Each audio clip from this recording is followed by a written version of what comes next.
Bismillahirrahmanirrahim. Bismillahirrahmanirrahim. Assalamualaikum warahmatullahi wabarakatuh. Waalaikumsalam warahmatullahi wabarakatuh.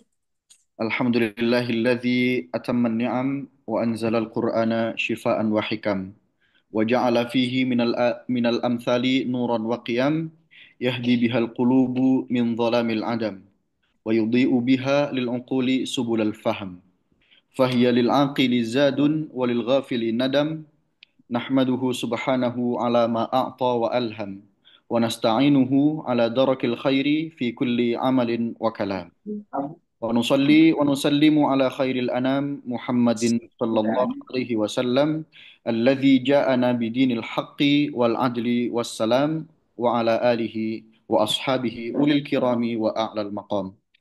Amma ba'd, rabbi shrah li sadri wa yassir li amri wa hlul 'uqdatam min lisani yafqahu qawli. Selamat datang teman-teman pembaca Turos di webinar Musyawarah Buku malam hari ini yang bertajuk What We Talk When We Talk About Kiasan-Kiasan Al-Quran. Dan juga selamat datang juga kepada Bu Nyai Badriah Fayumi. Terima kasih sudah menyempatkan waktunya di sela-sela kesibukan. Dan teman-teman, malam ini kita akan membahas buku kiasan-kiasan Al-Quran yang kami terjemahkan dari kitab Amsalul Quran karya Imam Al-Mawardi. Jadi ketika kita berkomunikasi gitu ya, secara lisan maupun tulisan, kita kadang eh, merasa kesulitan ketika menjelaskan hal-hal rumit begitu. Nah, eh, untuk mengurai kesulitan tersebut, barangkali kita butuh sebuah piranti atau alat yang bisa menyederhanakan hal-hal rumit tersebut. Piranti tersebut dapat berupa analogi atau kiasan atau metafor seperti itu ya, perumpamaan gitu. Nah, dengan perumpamaan seringkali apa yang kita sampaikan itu lebih menancap di kepala atau di pikiran mitra tutur kita begitu. Nah, Al-Quran sebagai kitab suci kita, sebagai pedoman hidup kita, rupanya menggunakan pola yang sama. Jadi selain ayat-ayat yang sifatnya straightforward seperti itu, yang secara langsung menjelaskan kandungan-kandungannya, rupanya ada juga yang ayat-ayat dan banyak tentu saja yang menggunakan uslub amsal atau kiasan. Fungsinya tentu saja eh, agar pesan-pesan yang disampaikan oleh Al-Quran itu lebih menyerap, lebih terserap, lebih apa ya, lebih ngena begitu ke kita sebagai umat Muslim begitu. Nah, dalam kitab ini Imam Al-Mawardi kurang lebih menganalisis 17 surat dan berbagai ayat yang sudah dipilih oleh beliau. Pemilihan ini memang beliau tidak menjelaskan secara gamblang ya di dalam kitab ini, akan tetapi kalau kita baca begitu setidaknya ada beberapa eh, pola yang mengikat atau kesamaan dari ayat-ayat tersebut, di antaranya tentang ketuhanan, tentang tauhid tentu saja ya, tentang kehidupan di dunia dan akhirat, tentang baik buruk dan sebagainya. Nah, eh, kesamaan-kesamaan itu tentu saja punya nilai taklim, punya nilai mau'idhah atau pelajaran untuk kita supaya kita dapat meresapi pesan-pesan Al-Quran secara lebih maksimal. Nah, nantinya hal ini tentu saja akan lebih dalam dijelaskan oleh beliau, Bunyai Badriah Fayumi. Saya ingin menyapa beliau dulu. Assalamualaikum, Bunyai. Waalaikumsalam warahmatullahi wabarakatuh. Nggih, ini masih off cam je punya. Ya, sebentar, sebentar. Oh, Oke. Ya.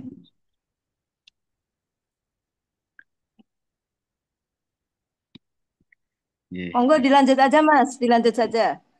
Em, baik, tentu saja teman-teman sudah tidak asing lagi ya dengan beliau. Eh, Bunyai Badriah Fayumi merupakan pengasuh dari Ponpes Mahasina Darul Quran War Hadis di Bekasi, dan beliau juga aktif di KUPI, Komunitas Ulama Perempuan Indonesia, dan beliau banyak aktif di eh, kajian-kajian gender ya, dan juga apa keislaman begitu. Nah, em, sudah siap Bunyai? Ya, Jeh. Kados pundi kabaripun Bunyai? Alhamdulillah, Alhamdulillah. Ini ada problem teknis sedikit. Oh, Mohon oke. maaf. Iya. Terima kasih sudah menyempatkan waktunya Bunyai Jeh. Semoga kapan-kapan tim Turas Pustaka bisa sowan langsung ke Bekasi Jeh. Monggo, monggo, monggo. Nggak Oke. jauh kita kan dari Oke. Tekan dari Jakarta Selatan. Jeh. Hmm. Baik, sudah siap Jeh Bunyai? Insya Allah, Insya Oke. Allah. Baik, teman-teman, tanpa berlama-lama kita akan mendengarkan bersama pemaparan dari Bunyai Badriah Fayumi tentang buku Amsalul Quran atau kiasan-kiasan Al-Quran yang dikarang oleh Imam Al-Mawardi. Kepada beliau, disilakan. Baik. Assalamualaikum warahmatullahi wabarakatuh. Waalaikumsalam. Waalaikumsalam Bismillah. warahmatullahi wabarakatuh. Alhamdulillah. Alhamdulillahilladzi allamana al-Qur'an. Wassalatu wassalamu ala sayyidina wa rasulina wa habibina Muhammadin alladzi uhya bil Qur'an wa ala alihi wa ashabihi alladzina yatadabbaruna al-Qur'an. Amma ba'du. Teman-teman Turus Media, orang-orang muda yang sangat luar biasa, orang-orang pesantren yang menekuni pada penerjemahan literasi Islam klasik yang saya banggakan. Teman-teman semuanya yang hadir dalam kesempatan kajian pada malam hari ini yang saya muliakan, yang dirahmati Allah Subhanahu wa taala. Pertama-tama perkenankan saya menyampaikan apresiasi kepada Kuros Media. Tadi telah disampaikan oleh Mas Faizul Munir, Mas Faiz, bahwa eh, Turos Media ini mempunyai mimpi untuk menerbitkan 100.000 judul buku dari berbagai khazanah Islam klasik pada tahun 2045. Ini tentu mimpi yang sangat luar biasa, eh, mimpi yang dahsyat, yang memang memerlukan usaha yang sangat luar biasa untuk mencapainya. Tapi kita doakan mudah-mudahan mimpi besar ini tercapai dengan segala daya dan pertolongan Allah Subhanahu wa taala. Nah, apresiasi juga untuk Turos Media atas penerbitan buku ini adalah bahwa eh, buku ini telah penerjemahan ya, terjemahan dari kitab Kiasan Al-Quran, dari kitab Amsalul Quran, kitabnya Imam Al-Mawardi.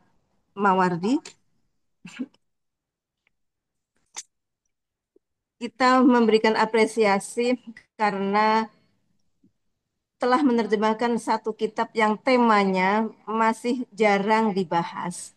Padahal penting dan mudah menjadi jalan hidayah bagi siapa saja. Nah, kita juga menyampaikan apresiasi bahwa terjemahannya bagus dan enak dibaca. Hmm. Eh, saya telah membaca buku terjemahan ini, sekalipun tidak setiap kata saya baca semua, tapi setidak-tidaknya semua bab yang ditulis telah kita baca dan terjemahannya sesuai dengan apa yang disampaikan dengan terjemahan yang kontekstual gitu. Jadi saya pikir teman-teman yang hadir dalam kesempatan ini sangat pantas untuk memiliki buku ini sebagai wasilah kita untuk melakukan tadabbur Al-Quran tentang tema yang sangat spesifik tapi penting dan aplikatif dalam kehidupan kita. Saya juga ingin menyampaikan apresiasi bahwa terjemahan ini menjadi lengkap dan kita menjadi diberikan pengantar yang memberikan kerangka pikir kita yang pas. Bagaimana kita menempatkan Amsalul Quran tidak sebagai ilmu yang sangat jauh begitu, tetapi merupakan hidayah dari Al-Quran yang sangat dekat dan tulisan atau pengantar dari Kiai Dr. Ahsin Sakho benar-benar telah mengantarkan kita, mengantarkan pembaca untuk memasuki kitab ini dengan rasa yang dekat dan mudah.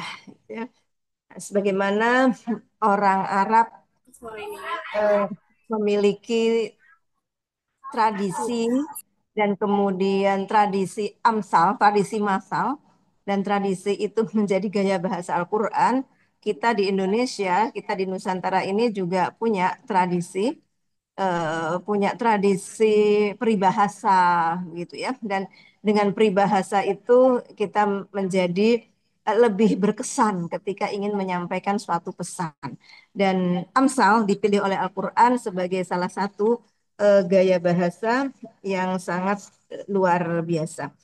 Tentu saja gaya bahasa di dalam Al-Quran ini sangat banyak dan Amsal itu salah satunya yang kali ini kita kaji bersama-sama sebagai karya dari Imam Al-Mawardi yang sebetulnya beliau lebih kita kenal sebagai fuqaha karya ilmiahnya itu lebih banyak dikenal kalau di dunia Islam ini lebih Al-Ahkam As-Sultaniyahnya ya. Kemudian Al-Hawi. Nah, ternyata beliau juga punya Amsalul Quran yang kali ini kita pelajari. Ini mohon maaf ini kok ada banyak sekali wajah saya ya ini ya. Ada berapa ini ya di Sepertinya di eh, perangkat Bunyai itu kalau di sini eh, mungkin atau saya mungkin barang keluar salah satu barangkali ya. Coba oh, iya. sebentar sebentar.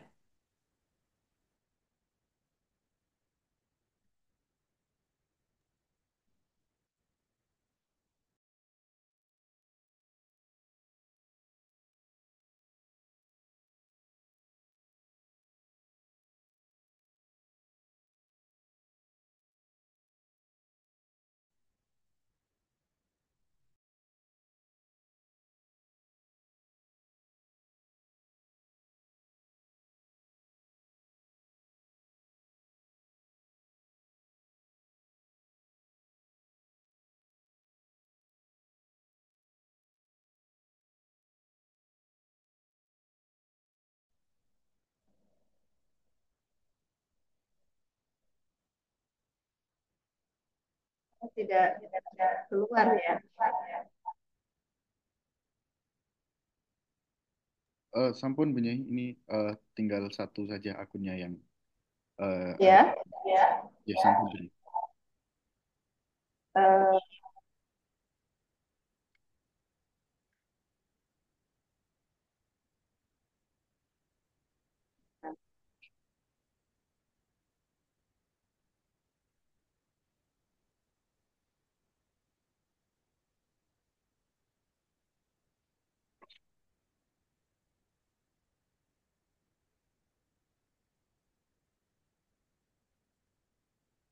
mungkin begini saja ya. Ya, betul betul.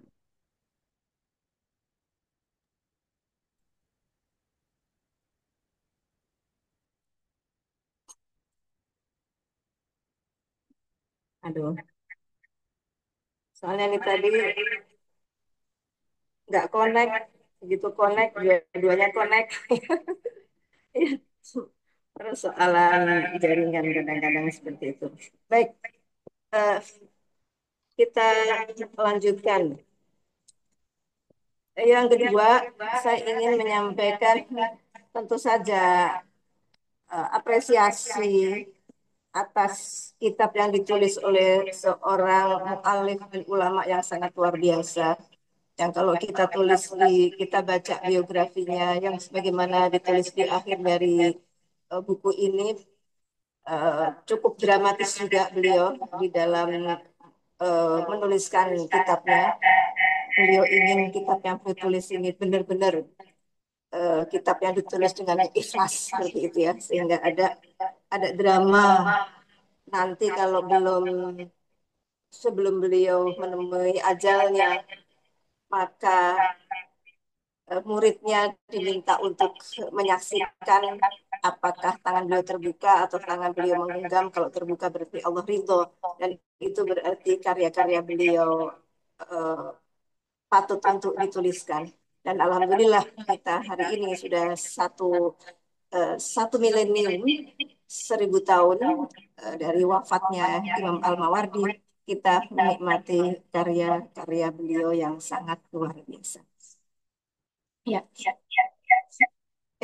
suaranya berdengung ya, Mas Terdengar, Faizi. Ya, terdengar tapi sturing.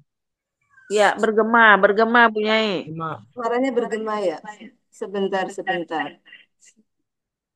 Speaker yang satu mungkin bisa dikecilkan, Bu Nyai. Iya, sebentar ya.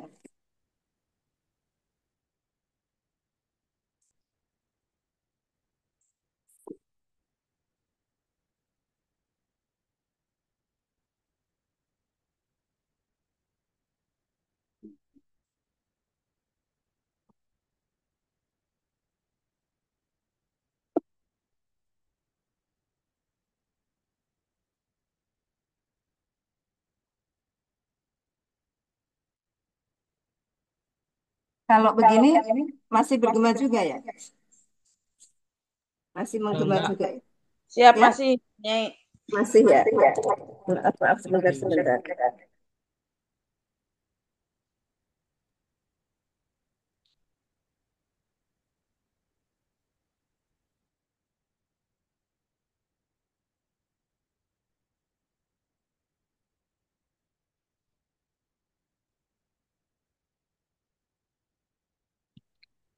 Mungkin perangkat yang tidak digunakan volumenya bisa dikecilkan Bunyai.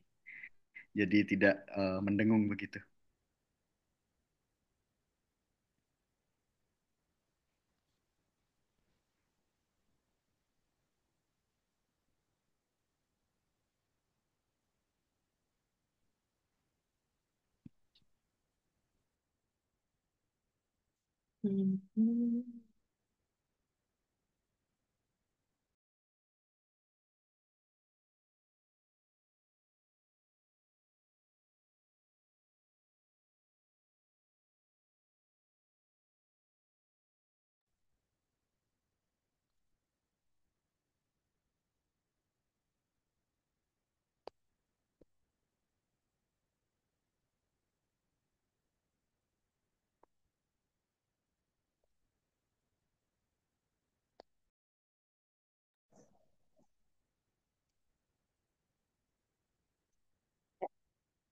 Halo? Oh, Ye, backgroundnya aman. masih mahasiswa saya. Nah, nggak apa-apa ya, biarkan saja. Ye. Iya, saya beralih ke komputer, ternyata backgroundnya mahasiswa saya. Nah, baik.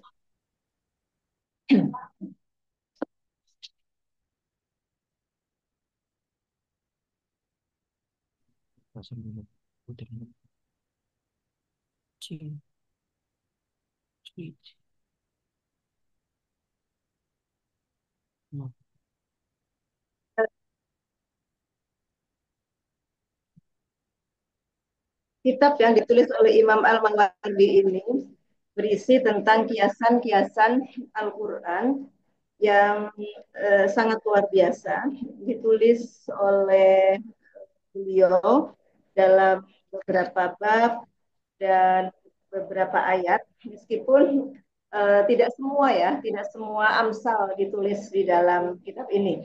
Saya misalnya mencari ayat yang sering saya jadikan kajian di dalam ayat-ayat gender, yaitu tentang wadaraballahu mathalan lil ladzina kafaru imra'ata Nuh wa imra'ata Lut. Nah, itu ternyata tidak ada. Tetapi tidak masalah, karena apa yang kita dapatkan dari kitab ini sesungguhnya amat sangat luar biasa.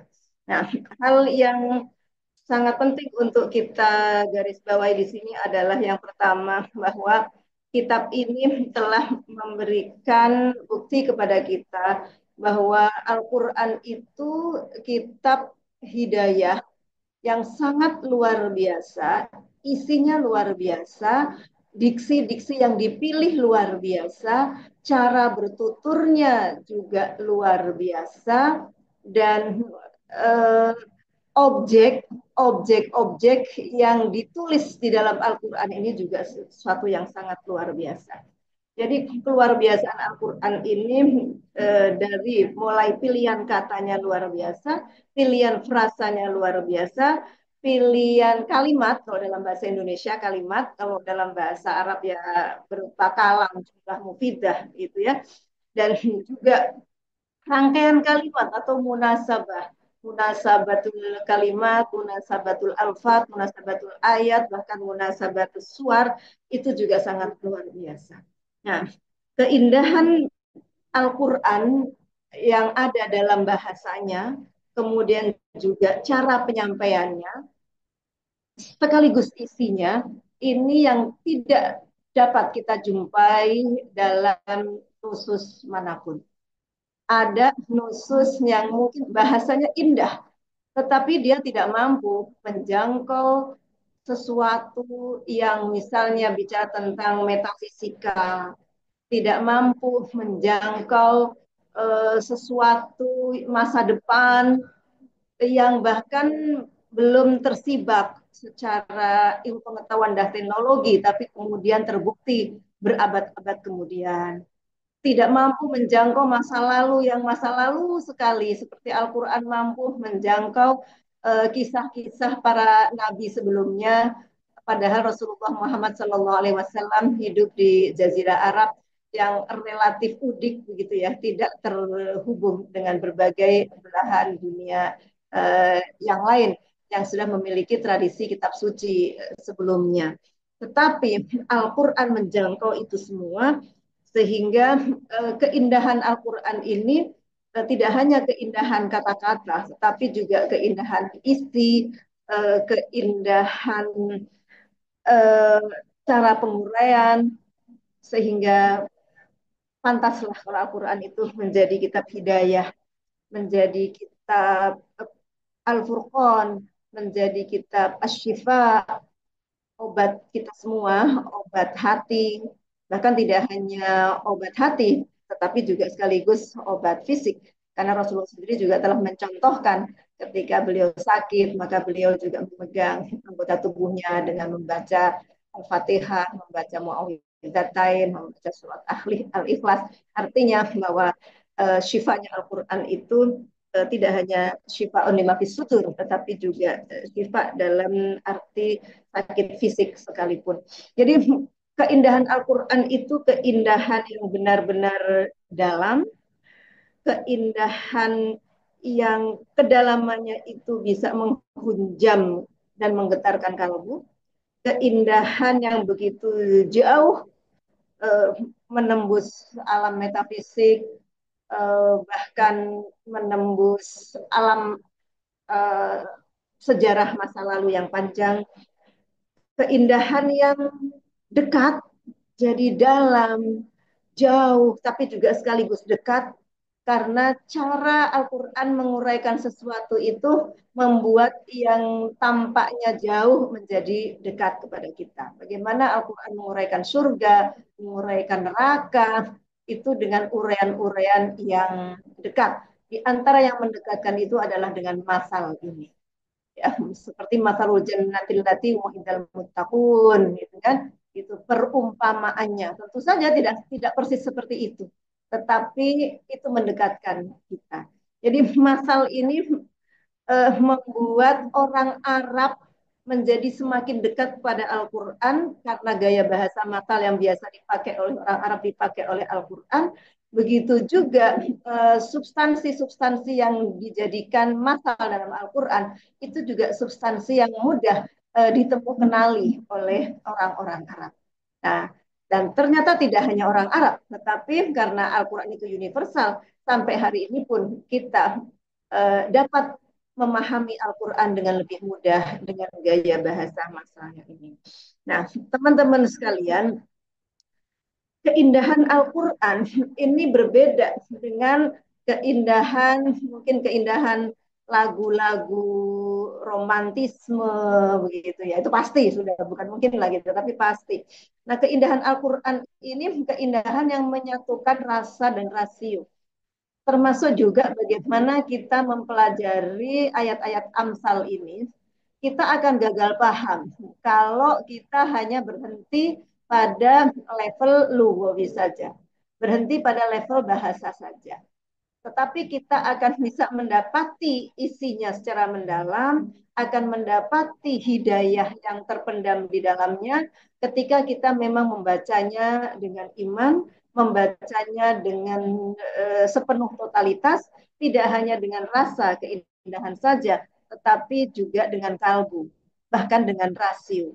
Nah, bahkan di dalam kitab ini Imam Al-Mawardi sendiri juga menuliskan ada beberapa masal di dalam kitab ini yang menurut beliau itu masalahnya termasuk sulit gitu ya, tidak mudah di dalam memahaminya.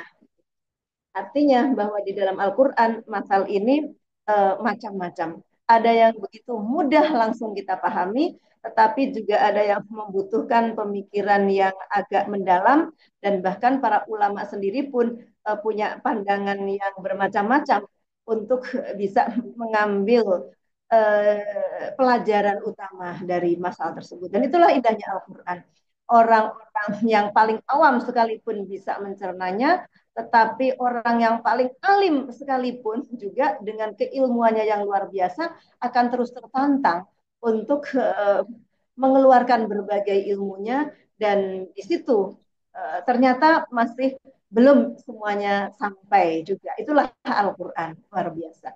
Imam Ar-Razi mengumpamakan Al-Quran itu seperti lautan. Orang yang nggak bisa renang berada di pinggir pantai pun merasakan mendengar debur ombaknya saja juga merasa senang dan tenang.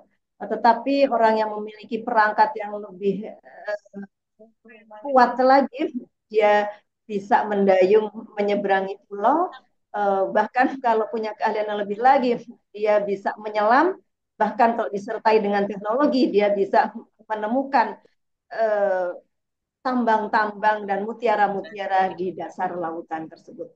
Kira-kira begitulah Al-Quran. Demikian juga Amsalul Quran ini, kita akan bisa mendapatkan berbagai macam hal yang kita inginkan dari hidayah Al-Quran di dalam kitab Masal Al-Quran ini. Nah, itu yang pertama ya. Kitab Masal Al-Quran ini telah mengajak kita untuk menyelami ayat-ayat masal dalam Al-Quran. Yang kedua, melalui kitab ini Imam Al-Mawardi juga mengajak kita untuk melihat jenis-jenis masal di dalam Al-Quran.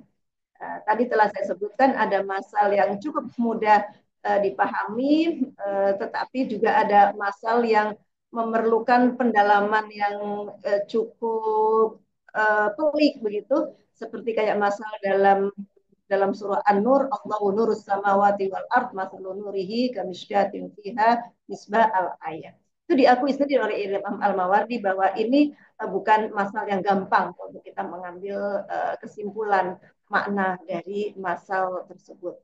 Nah, dari kitab ini kita juga mendapatkan kebersambungan ayat-ayat Qur'aniyah dengan ayat-ayat kauniyah. eh, kita melihat masal dalam Al-Quran itu banyak yang masalahnya itu yang diserupakan itu air. Seperti kamain, anzalnahu, jadi ada air, ada hujan, seperti kayak masalahnya orang yang berinfak di jalan Allah,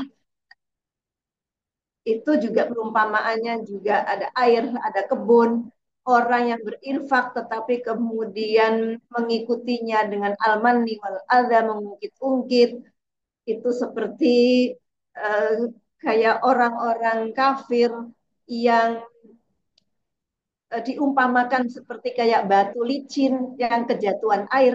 Jadi kita bisa melihat bahwa dalam Al-Quran itu masal banyak sekali yang menggunakan fenomena alam untuk menjelaskan hal-hal yang sifatnya spiritual, hal-hal yang sifatnya abstrak.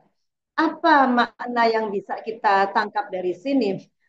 Saya pikir ini ajakan Al-Quran bagi orang-orang yang mau menggunakan akalnya, yang yaktilun, yang yatafakkarun, yang yatadabbarun, untuk melakukan perenungan dan bahkan kajian lebih lanjut kepada ayat-ayat kauniyah.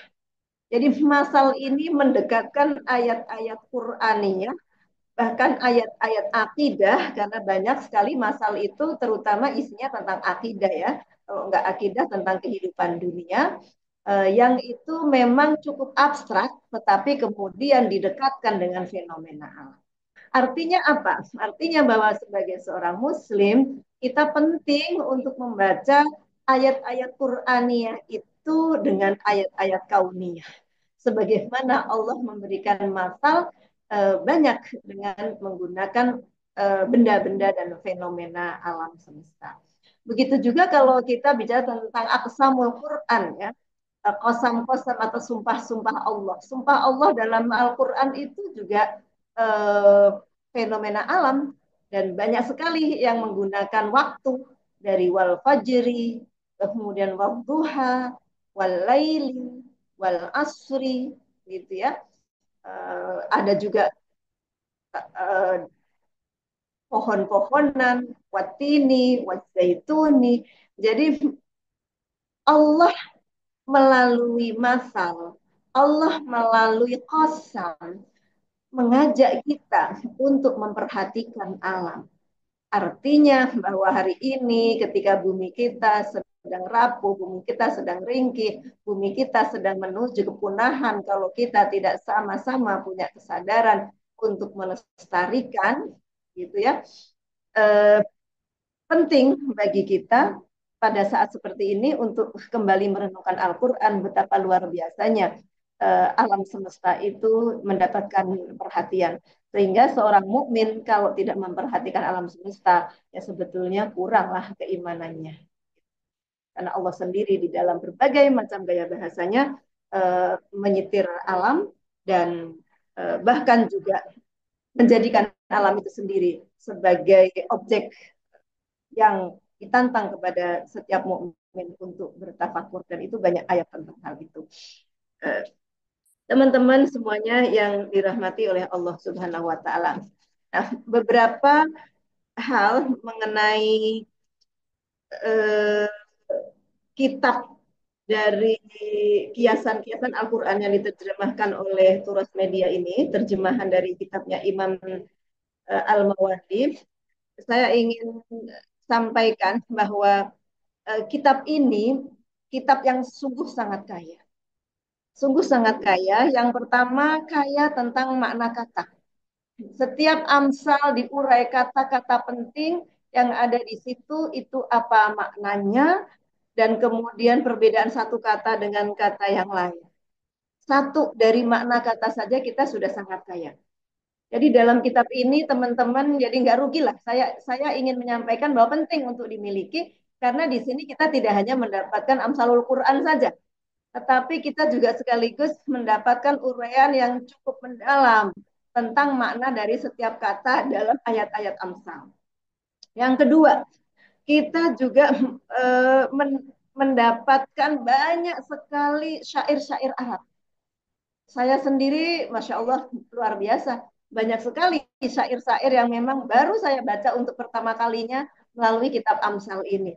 Ya, sehingga kalau kita pengen punya buku atau kitab tentang sastra-sastra Arab yang relevan dengan ayat-ayat Al-Quran, kitab Amsalul Quran ini juga sangat tepat untuk kita miliki karena kaya sekali dengan syair-syair Arab. Tidak ada satu tema pun yang dibahas di dalam kitab ini yang tidak menyertakan syair Arab, syair-syair Arab klasik, dan itu tidak satu, banyak sekali. Ini Imam Al-Mawardi ini beliau bukan sekedar ulama fikih yang mampu mengkonstruksikan teori politik, tetapi beliau juga memiliki keluasan khazanah sastra Arab yang luar biasa yang bisa kita temui jejaknya di dalam kitab Amsalul Quran ini. Nah, kita juga mendapatkan tafsir muqarin dari para mufassir di sini. Di dalam kitab ini Imam Al-Mawardi setiap Amsal meskipun mungkin tidak semua tema ya karena ada yang dibahasnya singkat, ada yang dibahasnya luas. Tetapi kalau kita bicara akwal ulama, akwalus sahabah, akwalut tabi'in itu kaya sekali dengan nukilan-nukilan. Nah, demikian juga dengan karya-karya para mufassir. Sangat banyak bab di dalam atau ayat Amsal di dalam kitab ini yang diuraikan tafsir-tafsirnya. Tafsir tafsir Muqatil seperti ini, tafsir Ibnu Abbas seperti ini, tafsir As-Suddi seperti ini, dan lain sebagainya. Jadi kita melalui satu kitab. Jadi sebetulnya saya ingin katakan melalui satu kitab ini sebetulnya kita memasuki berbagai khazanah keilmuan. Nah, ini Amsalul Quran ini masuk dalam rumpun keilmuan ulumul Quran. Tetapi di sini kita juga bisa mengerti ya pinggir-pinggirnya lisanul Arab. Gitu. Kita paham tentang akwal ulama dari berbagai generasi. Kita paham tentang kisah-kisah karena beberapa amsal disertai juga dengan kisah-kisah yang melatar belakangi atau kisah-kisah yang relevan dengan masalah tersebut. Nah, tidak hanya itu, di dalam kitab ini juga di dalam kitab ini juga disebutkan ya kiroat bacaannya seperti ini, menurut imam ini seperti ini, menurut kami seperti ini. Artinya bahwa kitab tidak besar ini kitabnya, tetapi insya Allah kita akan mendapatkan banyak sekali ragam keilmuan yang sangat sangat besar. Nah, teman-teman sekalian yang dirahmati oleh Allah Subhanahu wa taala. Nah, dengan penjelasan yang sedemikian ini, saya melihat bahwa Imam Mawardi ini masih tetap menyisakan ruang bagi kita untuk memikirkan makna dari masal tersebut. Karena masal yang ditulis oleh beliau tidak semuanya juga terus kemudian langsung diambil kesimpulan. Kesimpulannya seperti ini, kesimpulannya seperti ini. Artinya kita memang dibiarkan untuk diberi ruang untuk memikirkan masal itu sendiri. Sehingga saya berpikir ini terutama untuk turas media ya, apa turas media, Terus pustaka punya. turas pustaka, iya, ya. Saya mengendorse untuk bisa dilakukan diskusi lebih lanjut pada komunitas-komunitas tertentu. Jadi ada komunitas sastra Arab misalnya. Komunitas sastra Arab itu akan bisa mengapresiasi dan kemudian mendiskusikan syair-syair Arab yang ada di dalam kitab ini. Komunitas dai, komunitas guru, ini juga termasuk yang jarang masih para mubalik kita, para duat kita menjadikan Amsal sebagai materi dakwahnya. Padahal ini sesuatu yang sangat sangat penting, gitu ya. Ini perlu. Ya, tentu saja berikutnya para ulama atau dosen atau mahasiswa di bidang ulumul Quran, karena memang Amsalul Quran ini bagian dari rumpun ulumul Quran itu sendiri. Tetapi yang tidak kalah menariknya juga sebetulnya kitab Amsalul Quran ini penting untuk dipopulerkan kepada masyarakat luas. Dengan saya berpikir begini, dengan menjadikan masal Al-Quran, masal seperti ini, apa sih pelajaran yang bisa kita ambil?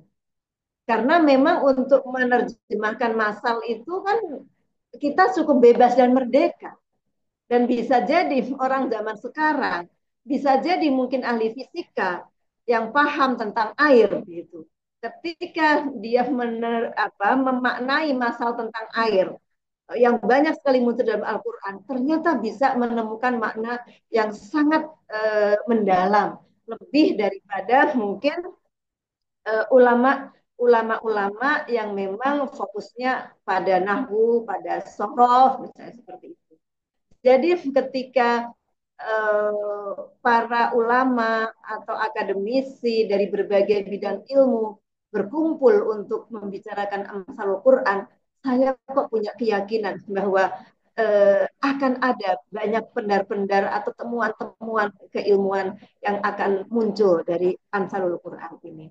Nah, yang tidak kalah menariknya juga sebetulnya orang awam sekalipun ketika kita ajak untuk mentadaburi dari Amsalul Quran ini, sudahlah tidak harus kemudian mencermati nahwu sorof gramatikanya yang rumitnya, tetapi mencermati dari amsalnya itu sendiri, temanya itu sendiri, sebetulnya banyak refleksi, banyak hidayah yang akan bisa didapatkan di sana. Nah, dengan demikian saya ingin sampaikan bahwa kitab Amsalul Quran ini menjadi pemancing, menjadi pemantik bagi kita untuk bisa memahami Al-Quran lebih lanjut, dan ini termasuk satu dari cabang ulumul Quran yang masih jarang didiskusikan, masih jarang untuk diketengahkan. Kalau asbabun nuzul misalnya kita sudah cukup familiar. Eh, Tajwid apalagi itu ilmu tentang bacaan Al-Quran sudah wajib harus dipelajari bahkan oleh mereka yang baru pemula. Nah, Amsalul Quran saya pikir penting untuk kita populerkan sebagai satu dari cabang ilmu Al-Quran di mana di dalamnya kita akan bisa mendapatkan banyak sekali perumpamaan-perumpamaan yang bisa kita pedomani dan bisa kita terapkan dalam kehidupan kita sehari-hari. Nah, mungkin sebagai pengantar ya, sebagai pengantar ini yang bisa kami sampaikan. Kalau sudah masuk ke materi itu, masya Allah sangat luar biasa. Setiap ayat yang dihadirkan di sini sangat mendalam, seperti perumpamaan orang-orang munafik. Mengapa sih orang munafik di dalam Al-Quran itu diumpamakan masaluhum kamasalil ladzi stawqada nara falamma adha'at ma haulahu dhahaballahu binurihim wa tarakahum fi dhulumatil la yubsirun wa idza azama alaihim qamu walau sya'allahu la dhahaba bisam'ihim wa absarihim. Al-ayat. Nah, ternyata dari satu ayat ini saja uraiannya sudah sangat luar biasa. Kemunafikan itu diumpamakan dengan kezaliman, diumpamakan dengan kegelapan. Dari ayat setelahnya, Al-Quran itu cahaya, tetapi bagi orang munafik, cahaya itu seperti kayak kilat yang menyambar, seperti kayak geledek yang memekakkan telinganya, sehingga akhirnya telinganya itu ditutup. Padahal sebetulnya Al-Quran, sebetulnya keimanan itu adalah cahaya. Jadi pemilihan diksi-diksi yang demikian ini memberikan kesan yang sedemikian kuat di dalam pembaca Al-Quran. Begitu juga dalam ayat yang sangat sering kita baca, misalnya dalam surah Yasin ya, bagaimana manusia kebanyakan terutama mereka yang ateis tidak meyakini bahwa Allah akan mampu untuk menghidupkan kembali jasad yang telah mati. Lalu kemudian diajaklah untuk dengan ayat masal. Nah, ayat masal dalam kitab ini disebutkan oleh Imam Al-Mawardi, ternyata tidak semuanya dengan kata-kata masal ya, tidak semuanya ada kata-kata masalnya. Nah, ini penting juga untuk kita ketahui. Tetapi kita penting untuk berpikir bahwa meskipun tidak ada kata masalnya, ini mengandung masal atau mengandung perumpamaan. Sebagai contoh misalnya di dalam surah Yasin yang manusia diajak untuk berpikir. Jadi masal ini tidak cukup kalau sekali lagi saya ingin sampaikan masal ini tidak cukup kalau kita dekati hanya dengan pendekatan sastra, tetapi harus kita dekati sekaligus dengan rasa, rasio, sekaligus dengan keimanan. Rasa, rasio, dan keimanan. Kalau kita mendekatinya dengan itu, insya Allah kita akan mendapatkan hidayah dalam masal ini. Seperti kayak tadi yang saya sebutkan terakhir dalam surah Yasin, bahwa diumpamakan kalau kenapa orang kok bisa tidak meyakini bahwa nanti kita akan dihidupkan kembali. Bukankah kita yang hidup sekarang ini juga tadinya nggak ada. Tadinya nggak ada, kemudian menjadi ada. Nah, begitu juga kita bisa melihat pohon-pohon yang hijau ternyata juga bisa menghasilkan api, menghasilkan sesuatu yang kebalikannya.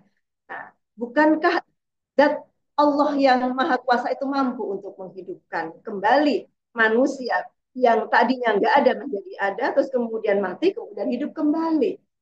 Tidakkah alam semesta yang kita lihat sedemikian rupa itu juga penting untuk menjadi pemikiran kita bahwa alam yang tadinya nggak ada menjadi ada saja mudah bagi Allah. Nah, yang seperti itu juga dimasukkan juga dalam kategori masal di dalam kitabnya Imam Al-Mawardi ini. Jadi saya ingin sekali lagi tegaskan bahwa masal di sini tidak semuanya menggunakan kata-kata masal. Nah, menarik juga, ini kita sudah sedikit bicara tentang isi ya. Nah, Imam Al-Mawardi ini uh, menulis kata-kata menjelaskan makna dari kata yang sering muncul di dalam Al-Quran ketika menjelaskan masal, yaitu kata-kata doroba. Nah, kata-kata doroba di sini beliau jelaskan dengan sangat jelas bahwa doroba itu maknanya bisa bisa macam-macam ya. Tidak kita mungkin kalau belajar sorof doroba itu pemahaman kita memukul aja. Padahal doroba itu juga bisa memberikan contoh. Doroba itu juga bisa doroba fi, bisa berjalan. Doroba masalah, memberikan contoh. Dan banyak sekali makna di dalam doroba itu di halaman berapa ini ya. Ternyata catatan saya tentang doroba kok malah nggak ke bawah. Tetapi intinya cukup cukup luas begitu makna dari doroba itu sendiri. Begitu juga misalnya ketika menjelaskan mengapa Nabi Isa diumpamakan seperti Nabi Adam, maka juga dijelaskan dengan sangat banyak kemiripan-kemiripannya.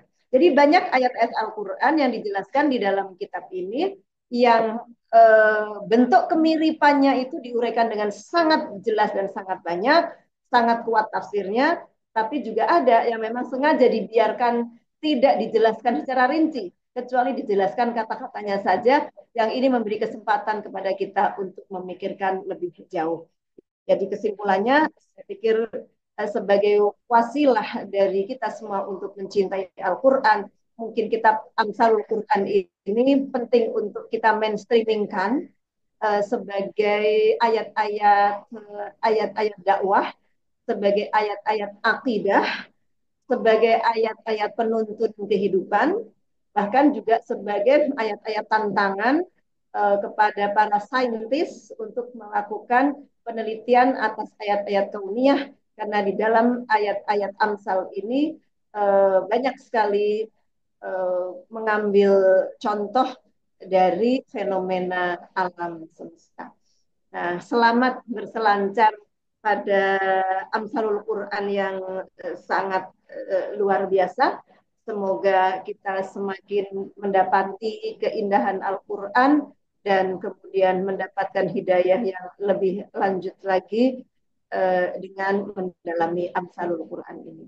Mungkin itu yang bisa kami sampaikan sebagai pengantar diskusi, Mas Faizul Munir. Mohon maaf jika kurang kurang berkenan ya. Sebetulnya hari ini saya agak kurang sehat. Tapi alhamdulillah malam ini bisa berjumpa bersama-sama dengan teman-teman yang hadir di jamaah Zoomiyah yang insya Allah penuh keberkahan dan kemuliaan ini. Sekali lagi terima kasih. Wallahumma fiqil aqwamit thoriq. Wassalamualaikum warahmatullahi wabarakatuh. Waalaikumsalam warahmatullahi wabarakatuh. Terima kasih Bu Nyai Badriah Fayumi atas penyampaian materinya yang luar biasa sekali. Em, Terima kasih juga tadi terkait saran-sarannya untuk lebih apa ya mempopulerkan buku ini melalui komunitas-komunitas baik sastra Arab, baik maupun mahasiswa Al-Quran dan tafsir begitu ya, dan juga Um, tadi ada beberapa poin yang saya highlight dari penyampaian beliau. Di antaranya um, memang Amsal itu dalam Al-Quran kerap menggunakan hal-hal yang sifatnya material uh, supaya lebih dekat uh, dengan kehidupan kita sehari-hari begitu ya. Dan juga hal itu diperkuat juga dengan penggunaan contoh syair-syair Arab yang tentunya merupakan Diwanul Arab begitu, merupakan dokumentasinya orang-orang Arab begitu.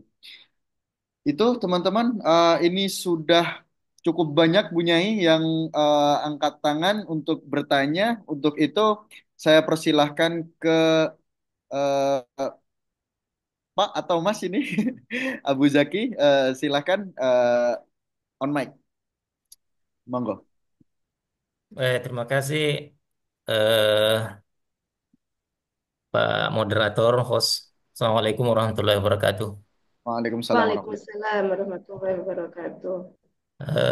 Alhamdulillah saya sangat mengapresiasi kegiatan yang disponsori oleh Turas ini, pustaka ini. Eh, Baik, terkait dengan masal ini, saya ingin menyampaikan bahwa ternyata hal-hal yang berkaitan dengan masal atau perumpamaan itu banyak sekali ayat-ayatnya yang ada di dalam surah Al-Baqarah, Hmm. ya banyak sekali, dan terkhusus kepada ayat yang berkaitan dengan bagaimana seseorang menafkahkan harta, ya mulai dari eh, contoh mereka yang menafkahkan harta dengan mencari ridha Allah, ya, dan juga sampai pada yang menafkahkan harta dengan apa dengan ada unsur riya dan seterusnya. Baik, Bu, yang saya ingin tanyakan, eh, adakah di dalam penjelasan Al-Mawardi terkait dengan eh, apa namanya karakteristik sebuah masal yang eh, memang apa namanya yang memang harus kita telaah, ya. Artinya seperti apa karakteristik ayat-ayat masal itu yang memang harus kita telaah dengan menggunakan rasio kita. Ya, karena jangan sampai atau memang masal itu eh, di- apa namanya tuntutannya adalah kita dituntut untuk berimajinasi, bagaimana berkreativitas mencari makna atau mengembangkan makna dari masal. Misalnya saja tentang kamathali jannatin birabuatin ashabaha wabil. ya fa'atat ukulaha difain. Itu kan orang yang menafkahkan harta itu di jalan Allah, kemudian atas ridha Allah, menuntut ridha Allah, itu diumpamakan dengan kebun, ya kebun ya yang terletak di atas bukit, ya. Ini kan banyak sekali bisa spekulasi-spekulasi makna. Nah, adakah karakteristik yang bisa kita pegang di dalam memahami ayat-ayat seperti itu? Saya kira itu, Bu. Assalamualaikum warahmatullahi wabarakatuh. Waalaikumsalam Waalaikumsalam warahmatullahi wabarakatuh. warahmatullahi wabarakatuh. Ini kita tampung dulu atau eh, ingin langsung dijawab, Bu Nyai? Iya, iya. Saya pikir tidak harus selalu saya yang menjawab ya, karena ini Oke. kita diskusi. Ya. Tetapi saya melihat dari apa yang disampaikan oleh Imam Al-Mawardi ini, Masal itu sesuai dengan karakternya yang memang sebetulnya dia itu kan gaya bahasa sastrawi ya. Gaya bahasa sastrawi itu memang membuat kita ditantang untuk meluaskan imajinasi. Tetapi imajinasi manusia itu juga sangat dipengaruhi oleh kemampuan nalar dan pengalamannya. Manusia yang pengalamannya terbatas bisa jadi imajinasinya sangat terbatas. Nah, begitupun ketika kita lihat di ayat-ayat masal yang dijelaskan di sini, ada ayat-ayat tertentu yang bahkan eh, tidak hanya pakai pakai imajinasi, tetapi juga sekaligus memaknai masal itu pakai rasio juga, bahkan juga menggunakan rasa dalam arti rasa zauk tasawuf. Saya melihat bahwa masal ini satu tema yang bisa didekati dengan pendekatan apa saja, yang penting dia justru bisa membantu orang yang memahami masal itu mendapatkan hidayah. Nah, semakin banyak pendekatan yang bisa dilakukan, akan semakin bagus kira-kira begitu ya. Bisa jadi hari ini kita memaknai masal satu ayat itu sebatas ini, tapi begitu spiritualitas kita bertambah, misalnya ilmu kita bertambah, ternyata kita bisa mendapatkan makna masal itu lebih dalam lagi. Nah, saya misalnya mungkin ingin memberikan contoh itu pada masal orang mukmin dan pohon kurma. Ini masal ini di sini di uh, uh, orang mukmin dan pohon kurma, di sini di buku ini di halaman 202 ya. Nah, macam-macam ternyata uh, pandangannya. Para ulama berbeda pendapat tentang alasan mengapa Allah menyamakan orang mukmin dengan pohon kurma, gitu. Nah, ada pendapat pertama bahwa keadaan orang beriman dan pohon kurma itu sama ketika ditebang. Semua jenis pohon kecuali kurma, ketika ujung pohonnya dipotong akan tumbuh tunas baru di cabangnya yang lain. Nah, ada pandangan seperti itu. Jadi ini berarti lebih kepada kurmanya itu sendiri, begitu ya.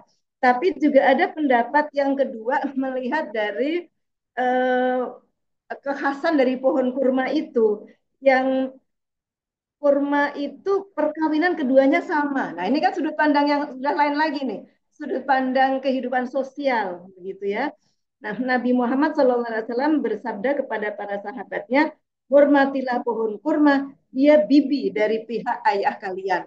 Jadi dari perumpamaan itu ternyata kesimpulannya itu eh, boleh-boleh saja gitu, bebas saja. Yang penting itu kita bisa mendapatkan hidayah. Gitu. Kalau saya pandangan saya terhadap apa-apa yang disampaikan oleh Al-Mawardi seperti itu. Karena saya tidak melihat satu karakteristik tunggal ya di dalam menjelaskan ayat-ayat itu. Dan para ulama pun juga tidak memiliki pola yang oh misalnya kalau kita itu mau membuat kias itu kias itu rukunnya ini. Nah, mungkin ada yang memiliki referensi lain, tetapi saya belum menjumpai referensi khusus bagaimanakah pedoman untuk memaknai masal gitu ya. Tapi yang paling penting adalah kita tahu Al-Quran ini memasalkan apa, kemudian kira-kira kita diajak mikir mengapa masalahnya seperti itu, dan kemudian kita disuruh untuk bertadabbur, untuk beristifadah dari masal tersebut. Nah, ini saya lanjutkan tentang kurma misalnya. Ternyata ada pendapat yang ketiga. Pohon kurma merupakan sisa-sisa tanah Adam, sehingga orang mukmin disamakan dengannya. Nah, ini kan berarti pendekatannya sudah sejarah gitu ya.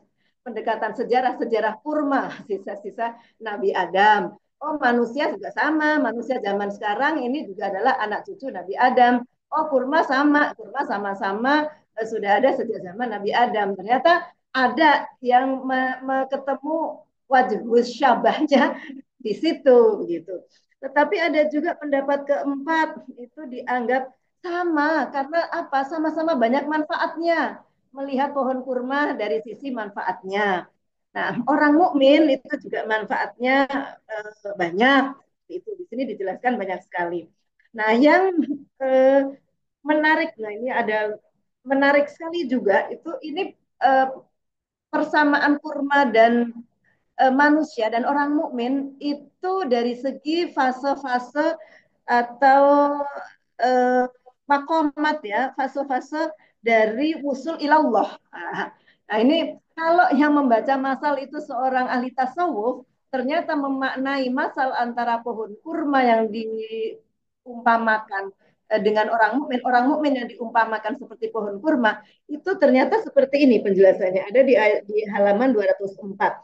Jadi ada 10 fase kurma itu untuk berkembang, begitu sampai dari mulai biji kurma fase pertama sampai fase ke-10 buah kurma yang matang sempurna. Nah, ternyata ini dipahami sebagai kesamaan dari fase mereka yang suluk atau berjalan menuju Allah. Dari fase pertama taubat, fase yang kedua sholah atau berbuat baik, lalu kemudian ijtihad atau olah jiwa, mungkin ijtihad, mujahadah gitu ya. Kemudian yang keempat ada khauf atau takut, yang kelima roja atau berharap, yang keenam irodah atau bertekad kuat, yang ketujuh mahabbah atau rasa cinta, yang kedelapan ridho, yang kesembilan ma'rifat, dan yang kesepuluh wusul ilallah. Nah, ternyata perumpamaan kurma dengan orang mukmin diserupakan dengan kurma dalam perspektif ahli tasawuf bisa disamakan dengan makomat 10 makomat kurma seperti 10 dengan makomat para pencari Allah. Artinya apa? Dengan contoh ini saja saya mengambil kesimpulan seperti yang saya sampaikan bahwa semakin banyak pendekatan yang bisa kita hadirkan di dalam memahami ayat-ayat Amsal ini, akan semakin banyak makna yang bisa kita dapatkan dari Amsalul Quran ini. Nah, di sini kebetulan yang diberikan contoh cukup luas itu seperti itu. Saya pikir ayat-ayat yang lain pun kalau misalnya kita letakkan nih Amsalul Quran ini, lalu ada ahli fisika, lalu kemudian ada apa namanya eh, apa pecinta alam misalnya ya, ada ahli fisika, ada pecinta alam memaknai diumpamakannya hidayah dengan air itu kenapa? Nah, itu juga kan akan terurai dengan sangat-sangat kuat itu. Nah, di buku ini memang kita belum mendapatkan uraian yang sangat kuat misalnya, padahal air itu banyak sekali. Jadi Amsalul Quran ini sebetulnya adalah ayat-ayat yang bisa terus bersambung pemaknaannya.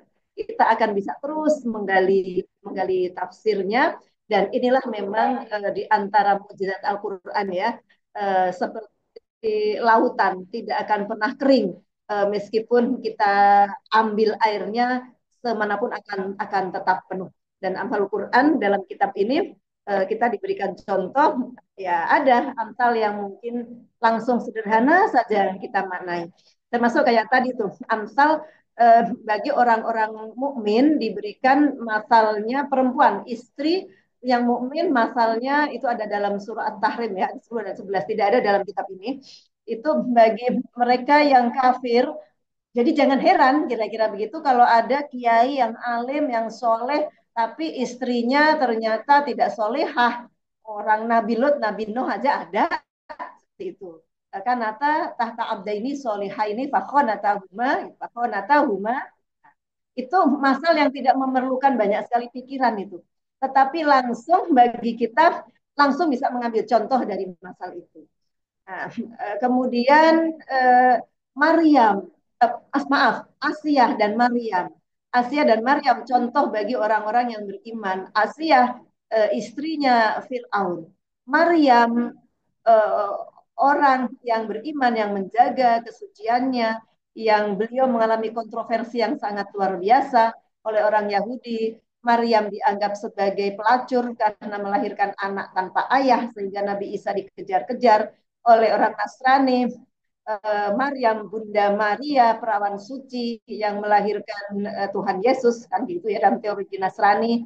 Tapi teologi Islam Maryam adalah ya Siti Maryam yang mendapatkan wahayna dan Al-Quran kan seperti itu diberikan wahyu perempuan yang ada di dalam mihrab yang itu memutus stereotip bahwa mihrab itu hanya diisi oleh laki-laki seperti itu begitu.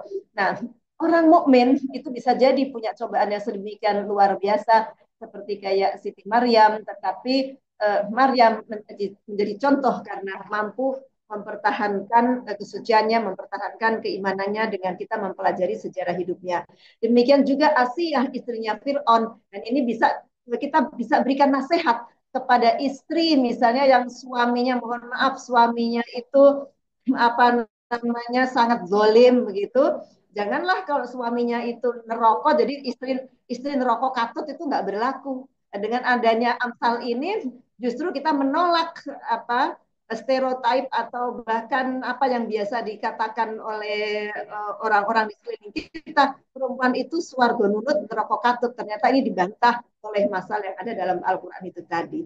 Jadi sebetulnya masal itu uh, seperti kayak pisau gitu ya, yang akan bisa dipakai dan bermanfaat untuk tapi ini pisau, kalau pisau bisa dua mata pisau negatif ya, tapi ini kita mana yang positif aja, mau dibikin untuk membentuk sesuatu yang sangat indah. Kalau orangnya punya keahlian itu pasti akan bisa, dia bahkan bisa untuk bisa membuat karya seni yang indah untuk memahat kalau dia mempunyai perangkat.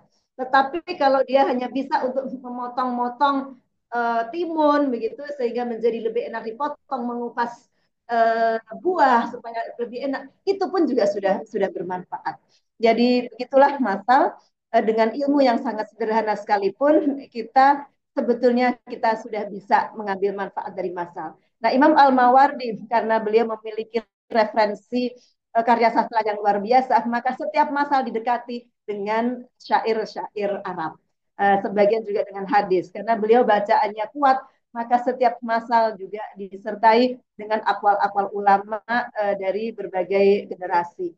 Nah, kita yang hidup di zaman sekarang bisa menjadikan tulisan Imam Al-Mawardi ini sebagai referensi sambil terus menambah dengan pengalaman, dengan hasil riset, dengan pendekatan berbagai macam bidang ilmu untuk bisa membuat Al-Quran itu lebih berbicara, untuk bisa membuat Amsalul Quran itu lebih berbicara sebagaimana pesan Nabi istantiqil Quran. Maka tadi saya sampaikan kalau masalah ini kita diskusikan dengan orang dari berbagai para ahli dari berbagai bidang ilmu, yakin kita akan mendapatkan istifadah yang lebih. Barangkali mungkin boleh itu diterbitkan buku lanjutannya. Nah, buku lanjutan dari bagaimana kita memaknai masal dalam kehidupan sehari-hari dari tinjauan multi perspektif, berbagai perspektif bidang ilmu. Itu mungkin pesan untuk Turos Media ya. Nah, pesan juga untuk Turos Media yang berikutnya yang praktis. Saya setiap baca syair kan mentaktik dulu nih, ini bahar apa nih? Oh, ini bahar ini. Mungkin bagus kali kalau di terbitan berikutnya langsung ditulis gitu, Mas. Oh, ini bahar ini, biar kita nggak pakai tebak-tebakan. Begitu juga dalam hadisnya, hadis Sahih Bukhari, Sahih Muslim sangat bagus. Misalnya kalau ditulis, oh ini ada di kitab ini hadis nomor berapa, karena saya memahami keterbatasan namanya terjemahan. Kalau ditulis hadisnya semua nanti malah jadi terlalu tebel gitu ya. Banyak hadis, terutama hadis yang tebal-tebal kan nggak tidak ditulis teksnya, tapi hanya ditulis terjemahannya. Mungkin bagus kalau kita tulis ini hadis ini sumbernya di kitab Bukhari hadis nomor berapa, di Muslim hadis nomor berapa. Ini soal editing sih.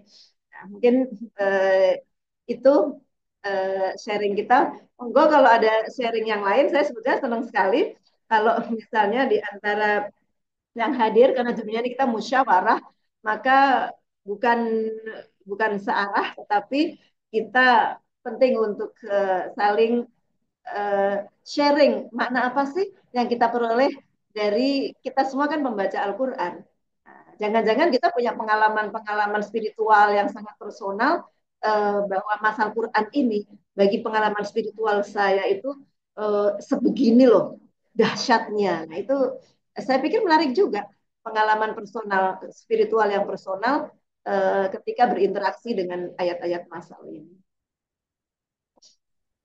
Baik, terima kasih Bu Nyai atas jawabannya, luar biasa sekali.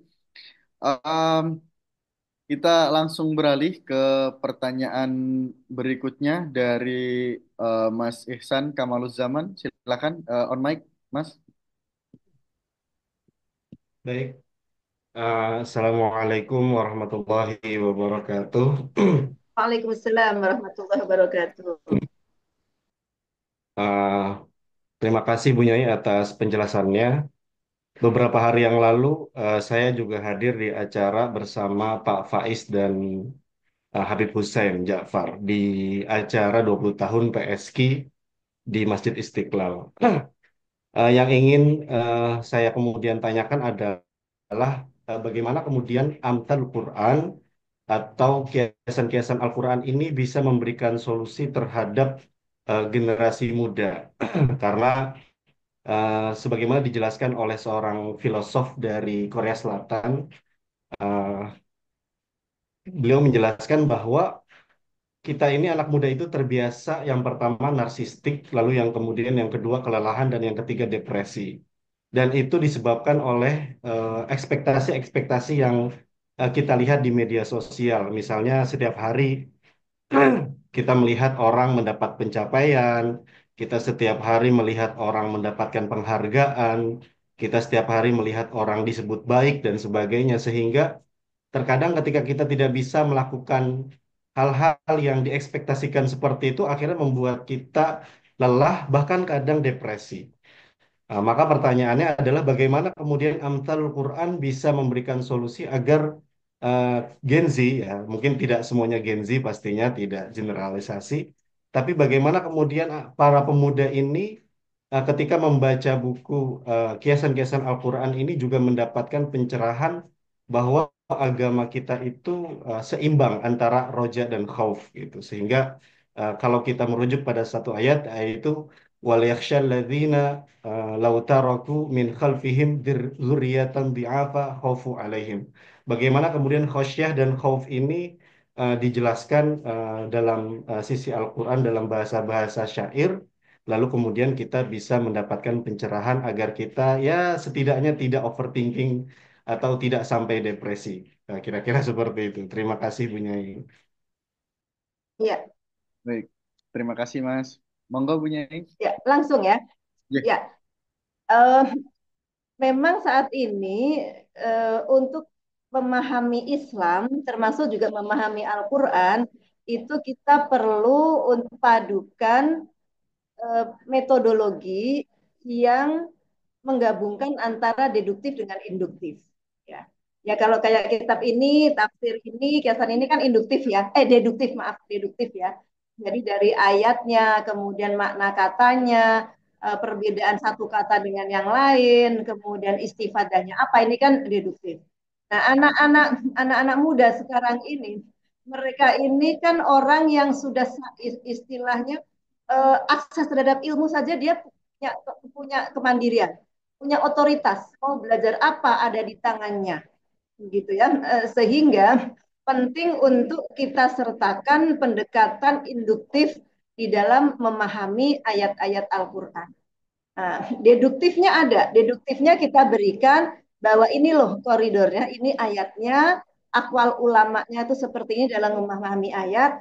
Kalau menurutmu, kira-kira gitu kalau anak-anak muda, bagimu eh, pengalamanmu dari apa yang kamu lihat, kamu dengar, kamu baca, kamu browsing, gitu, mungkin terkait dengan kehidupan sehari-hari, gitu. Kalau orang munafik itu dalam Al-Quran itu digambarkan seperti itu.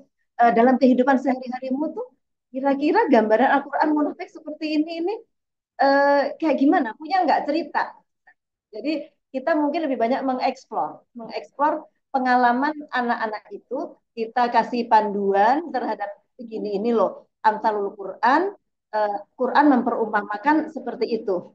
Silakan coba kamu pikirkan mengapa diumpamakannya seperti itu, dan kalau misalnya dari pengalamanmu sehari-hari, kira-kira seperti apa penerapan dari Amsalul Quran yang seperti ini dalam kehidupan sehari-hari, baik yang dialami, dilihat, didengar maupun diamati. Nah, sehingga dengan pendekatan induktif ini kita justru bisa memperkaya pemaknaan dan istifadah dari Amsalul Quran itu dalam perspektif anak-anak milenial. Nah, pengalaman saya berinteraksi dengan anak-anak milenial, anak-anak Gen Z bahkan ya, bukan milenial ya, Gen Z itu seringkali kan pertanyaan-pertanyaan mereka tuh di luar yang kita pikirkan. Karena memang mereka hidup di zaman sekarang yang ya bacaannya sudah tidak seperti kita yang mungkin buku yang komplit dari A sampai Z, tetapi konten-konten yang secomot gitu. Tugas kita lah mengerangkai temuan mereka, pengalaman mereka, kita sambungkan dengan pendekatan induktif. Jadi kesimpulan saya untuk memberikan solusi bagi generasi muda, libatkan mereka di dalam pemaknaan itu dengan apa namanya pendekatan induktif gitu ya.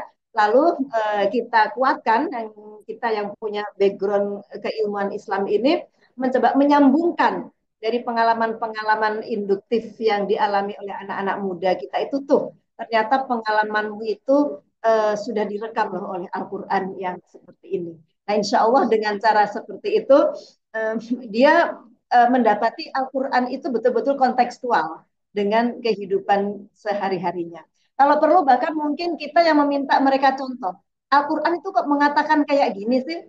Emang gimana tuh kira-kira dari dalam contoh kehidupan sehari-hari itu kamu pernah mendapati nggak sih yang diperumpamakan oleh Al-Quran itu gitu? Dari konten-konten atau dari mana? Kadang-kadang kan mereka berselancar lebih jauh ya dibandingkan kita anak-anak Gen Z ini. Kalau ternyata nyambung, tugas kita lah untuk menyampaikan tafsir yang sifatnya deduktif, eh, menggali pengalaman anak-anak yang sifatnya induktif, dan kemudian menyambungkan antara pemahaman yang induktif ini dengan pengalaman dan pengamatan yang sifatnya deduktif. Mungkin itu salah satu cara ya. Monggo barangkali bisa ada sharing yang lain. Karena itu biasanya model-model pelatihan anak-anak muda kayak seperti yang saya sekarang sedang garap bersama dengan Kementerian Agama itu tentang kesehatan reproduksi remaja untuk anak-anak di kelas 1 sanawiyah gitu ya. Dan itu memang untuk anak-anak madrasah. Maka memang selalu kita ada teorinya, tapi kemudian kita mengeksplor gitu, mengeksplor pengalaman mereka. Lalu mereka yang kemudian menyimpulkan. Nah, dengan kesimpulan yang mereka sampaikan itu, insya Allah ini akan memperkuat pemahaman dan sekaligus keimanan mereka kepada Al-Quran, kepada Islam melalui wasilah ayat-ayat Amsalul Quran. Dan ini tidak berlaku hanya untuk ayat Amsal saja ya, saya, tapi untuk semua ayat Al-Quran supaya tidak terasa ini kok langit banget, terus kemudian anak-anak itu bumi banget. Dan ayat-ayat yang langit ini, ayat-ayat ilahiyah ini sebetulnya sangat membumi. Nah, Amsal salah satu cara penyampaian untuk membumikan ayat-ayat langit. Tetapi kita punya kewajiban untuk membumikan semua ayat Al-Quran yang turun dari langit itu supaya membumi. Terima kasih. Baik, terima kasih Bu Nyai atas jawabannya. Kita beralih ke kolom chat ya Bu Nyai. Ini ada beberapa pertanyaan. Tentu tidak semuanya bisa saya bacakan ya. Ini misalnya ada pertanyaan, bagaimana, sebenarnya tadi sudah dijelaskan juga ya. Bagaimana kiasan-kiasan dalam Al-Quran membantu kita dalam memahami konsep-konsep abstrak seperti iman, kufur, dan kehidupan akhirat, Bu Nyai.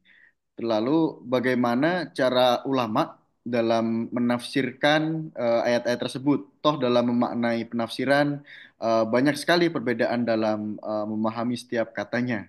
Begitu kurang lebih, Bu Nyai. Ya, ya. Kita tadi melihat ya, banyaknya pemahaman itu mencerminkan banyaknya disiplin keilmuan para ulama yang memahami. Begitu ulamanya ahli bahasa, maka dia akan sangat konsen untuk memaknai Amsalul Quran dari pendekatan bahasa, dan itu kita menemukan keindahannya dari sana. Begitu ulamanya adalah ulama yang memahami sejarah, amsalnya dicoba dilihat dari sisi sejarah, dan kemudian juga ternyata ketemu keindahannya, ketemu hidayah Al-Qur'annya. Bahkan ketika ulamanya ini ulama yang mutasawif, pendekatannya pendekatan ilmu tasawuf, ketemu juga istifadah atau faedah dari amsal yang kita pakai untuk hidayah, untuk menjadi hidayah. Jadi saya berpikir amsal ini termasuk disiplin ilmu Al-Quran yang tidak mengharuskan persyaratan yang muluk-muluk untuk mendapatkan hidayahnya. Nah, kalau untuk membaca Al-Quran, tajwid itu punya standar. Nggak bisa izhar tiba-tiba dibaca idgham, gitu ya. Atau sebaliknya, idgham bi gunnah dibaca idgham bila gunnah, nggak bisa. Ya salah kalau urusannya tajwid. Nah, di dalam ilmu asbabun nuzul, kita juga nggak bisa ngarang-ngarang. Karena asbabun nuzul itu ilmu yang 100% riwayatan. Tapi Amsalul Quran ini ilmu yang sangat terbuka. Bidang ilmu dalam Al-Quran yang semua orang sesuai dengan pengalamannya masing-masing, sesuai dengan latar belakang keilmuannya masing-masing, bisa mendapatkan hidayah itu, dan tidak kemudian dipersalahkan. Yang penting dia bisa menjelaskan keterkaitan antara ayat-ayat apa sesuatu yang diserupakan, misalnya iman diserupakan dengan cahaya, iman atau ilmu diserupakan dengan air. Di mana sih letak keserupaannya? Itu bisa sangat berkembang, bisa sangat banyak. Jadi saya berkesimpulan bahwa Amsalul Quran ini ilmu yang terbuka untuk dimasuki oleh siapa saja, untuk didiskusikan oleh siapa saja. Bahkan bisa jadi mungkin orang yang ilmunya masih sangat sangat terbatas, bisa jadi dia juga bisa berkontribusi di dalam memaknai Amsalul Quran ini. Dan ini sesuai dengan tujuan dari Amsalul Quran itu sendiri, untuk mendekatkan pemahaman seperti tadi yang disampaikan di chat, sesuatu yang abstrak itu tidak semua orang bisa memahami tanpa didekatkan kepada sesuatu yang konkret. Dan Amsalul Quran itu adalah menghadirkan hal-hal yang konkret untuk memudahkan kita memahami konsep-konsep yang abstrak.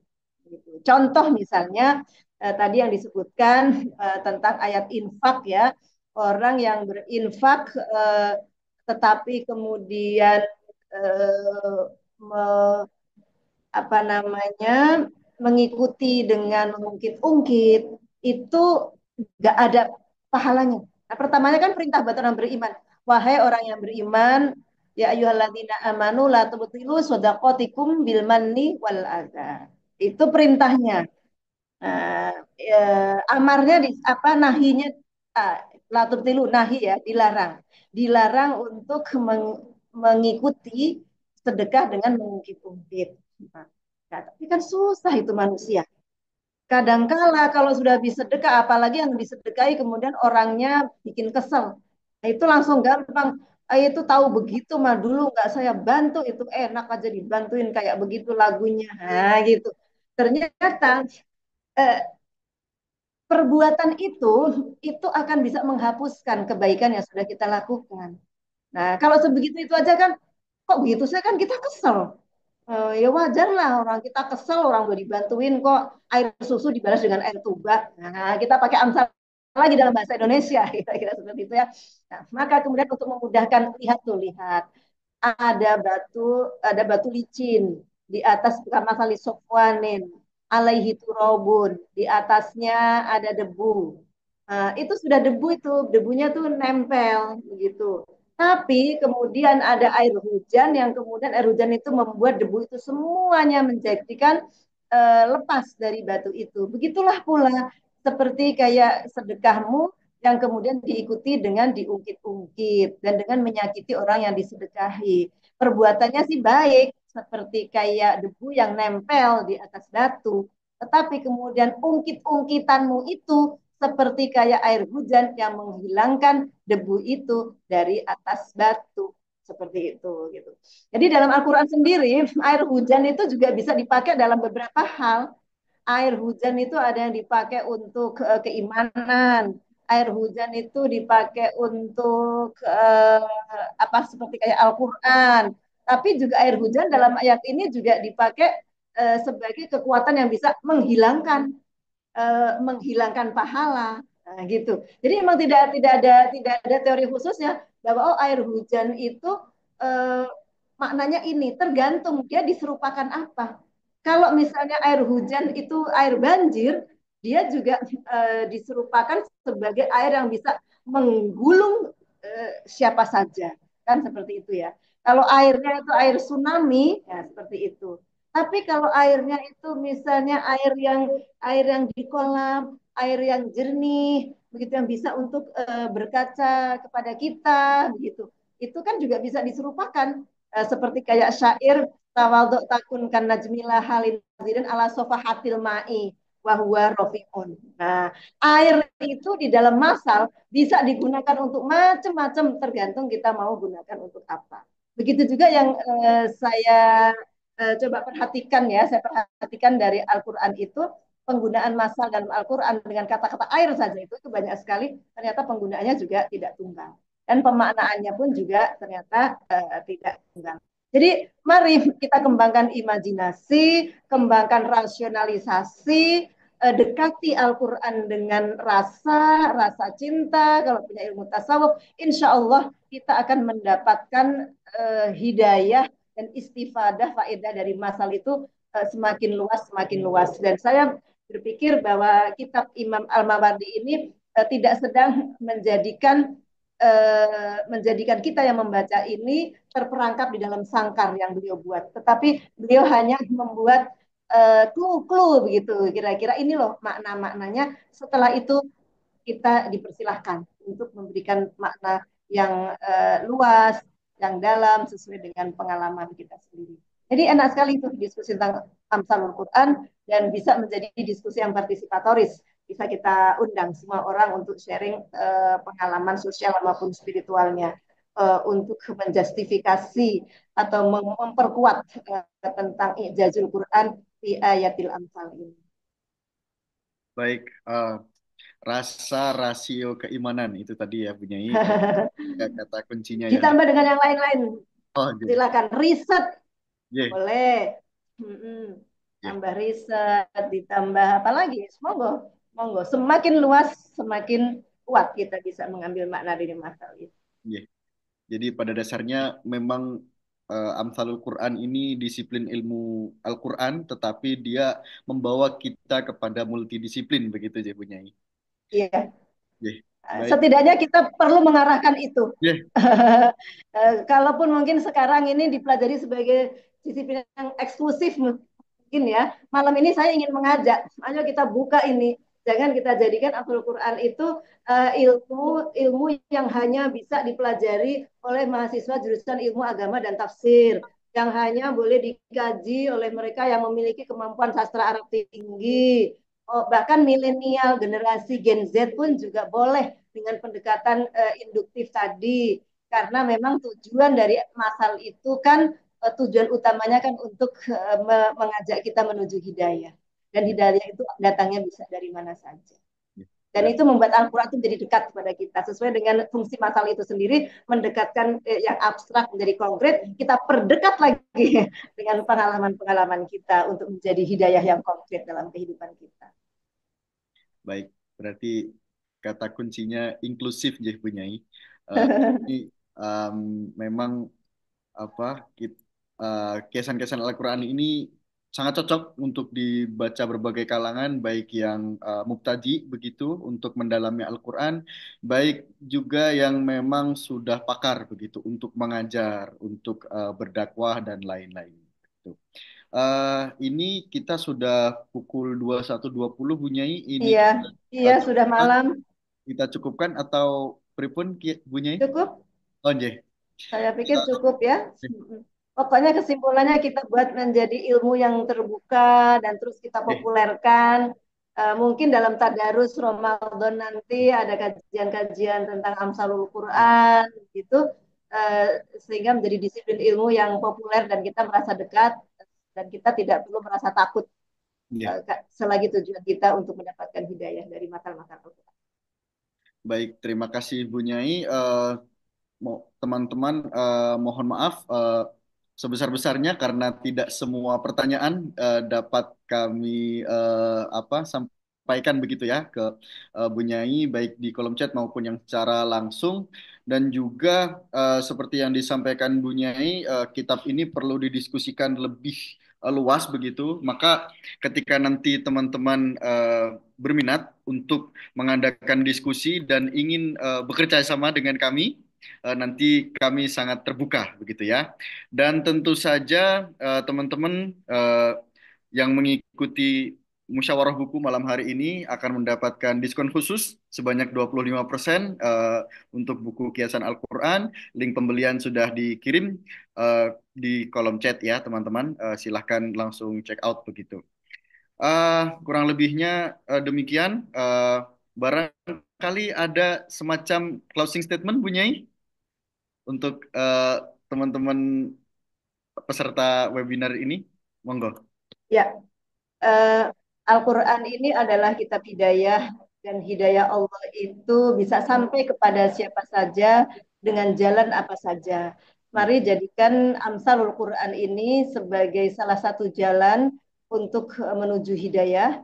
Kita jangan maknai hidayah itu hanya untuk orang yang tidak beriman, tetapi hidayah itu ada banyak tingkatannya. Sehingga kita yang belajar pada malam hari ini, insya Allah juga akan mendapatkan hidayah yang lebih dari Amsalul Quran itu sendiri. Insya Allah mudah-mudahan menjadi wasilah untuk menambah hidayah kita. Zidna hidayatan, ihdina siratal mustaqim kan ay zidna hidayatan. Amin. Baik, terima kasih Bu Nyai atas closing statementnya dan terima kasih sekali lagi karena sudah menyempatkan waktu di sela-sela kesibukan dan semoga kami bisa sowan kapan-kapan Bu Nyai. Monggo, monggo.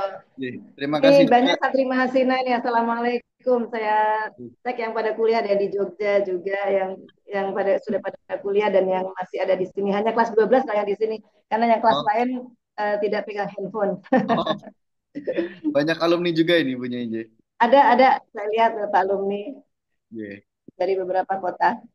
Alhamdulillah tadi sempat nyampe di angka 100 ini Bu Nyai. Ini luar biasa sekali animo dari peserta. Baik, terima kasih teman-teman sudah bergabung di musyawarah buku kali ini. Nantikan info selanjutnya untuk webinar berikutnya. Pantau terus Instagram kami ya. Eh, dan juga tentunya nanti kami akan menyediakan 2 eksemplar buku secara gratis untuk 1 orang penanya terbaik yang nanti akan kami pilih dan juga 1 orang yang membagikan insight terbaik di story ataupun feed Instagram. Kurang lebih demikian dari kami. Mohon maaf. Wallahul muwaffiq ila aqwamit thoriq. Wassalamualaikum warahmatullahi wabarakatuh. Waalaikumsalam Waalaikumsalam warahmatullahi warahmatullahi wabarakatuh. wabarakatuh. Terima kasih Bu Nyai. Terima kasih Bu Nyai.